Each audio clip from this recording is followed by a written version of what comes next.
Heyo Sporelings! Today I will be going into the wonderful world of granular synthesis. Way back in 1947, a physicist by the name of Dennis Garber theorized that a sound source can be broken down into its quantum state, the smallest individual segment of sound. Individual grains are usually 10 to 30 milliseconds in length, with their own attack decay envelope, with a short attack and varied decay per grain, giving it a brighter harmonic spectrum. Two very popular modules for playing around with granular type synthesis are the phonogene and the morphogene by Make Noise. They both start with a splice of sound that can be so small it crosses into grain territory. In these modules, their splices are segments of their reels, their tape reels, then are divided into genes that are then manipulated and layered together. The module that we will be exploring today is Clouds by Mutable Instruments, a very popular unit among modular musicians. We will be playing with this. We will playing a sequence through Clouds through my Volca Modular, and we're going to be exploring the position, the size, the position, and the texture knobs. So I'm going to begin by playing my sequence.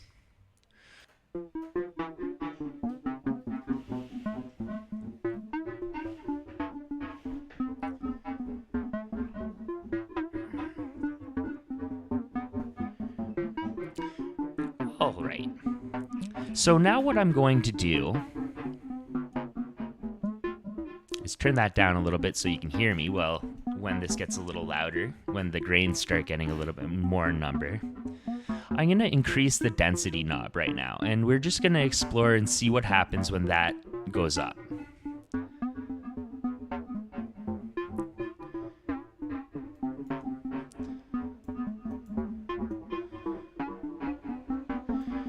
Now you'll notice they're starting to overlap and create a cloud of grains. That's because the size is very, very small right now. If I increase that,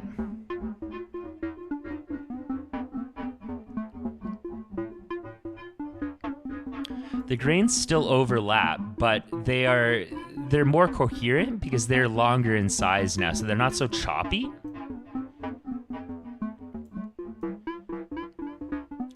I'm going to turn texture right down because that's multiple different pitches and we're not going to explore that yet.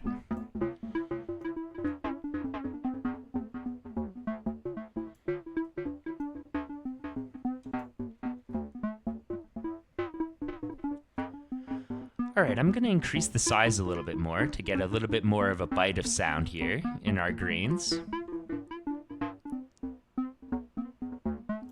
I'm going to increase the density.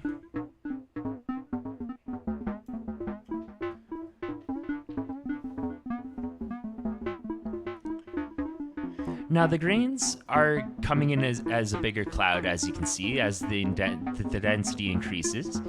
And I'm going to now play with the position, and this scans through the position of our sampled segment. So this is going through my loop of my sequence. So this is basically morphing between the different notes of my sequence when I shift the position up and down. Now I'm going to play with texture. That is a random pitch knob, basically. So that basically pitches different grains at different pitches. So it gives you a more sporadic, a little bit more movement in your sound. Here we go. Let's play. Now you can notice it's getting a little brighter. That's because the attack decay envelopes I was talking about in the beginning, they're being manipulated as well. And as I play with texture, their envelope length gets either lengthened or shortened, depending on if it's attack or decay. Decay gets lengthened usually, attack gets shortened. I'm going to blend this a little bit more now, creating a little bit more of a reverb effect. Now this is blending my cloud of grains into more of a smear of sound. Now I'm going to play with stereo spread a little bit, make it a little wider for you. And you increase the feedback a little bit.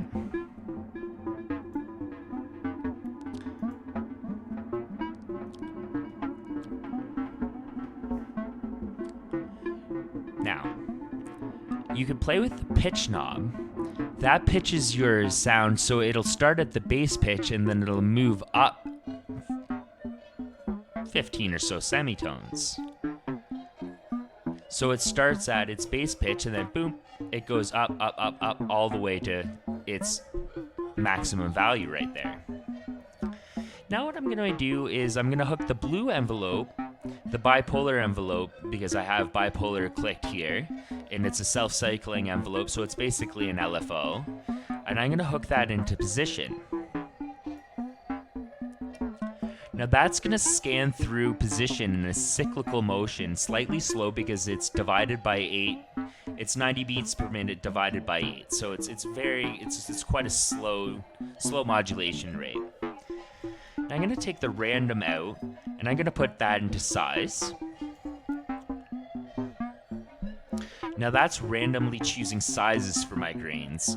My grains are now going to be either big or small depending on where the LFO is going to put it.